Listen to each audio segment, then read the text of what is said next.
Kuna muda mwingine unaweza ukafikiri unamuomba Mungu, kumbe unalalamika, kwa sababu Mungu ajibu malalamiko, na Mungu anahitaji uwe unasali ukiwa jasiri, sio ukiwa mnyogovu, sio ukiwa mnyonge. Ameandika, asante kwa elimu. Mimi jambo likiniuma moyoni au mtu akiniumiza moyo, natafutaga mtu wa kumwambia yote, yani baada ya hapo nakaa sawa.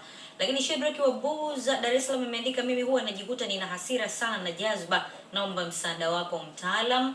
Lakini Martin ameandika, unafanyaje ili usipate msongo?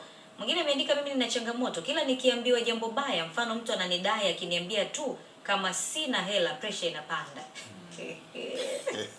Usikope. Usikope tu. Ameandika, habari za saa hizi? Unajuaje kama ukiwa na msongo wa mawazo? Maana mimi sipati usingizi vizuri, labda nitumie kitu fulani ndo niweze kulala. Sasa unaona changamoto ilipo. Yaani bado hapati usingizi vizuri, lakini anauliza hivi dalili ni zipi? Bado anajiona yana tatizo. Yaani tatizo alipo, nataka kufahamu dalili ni zipi.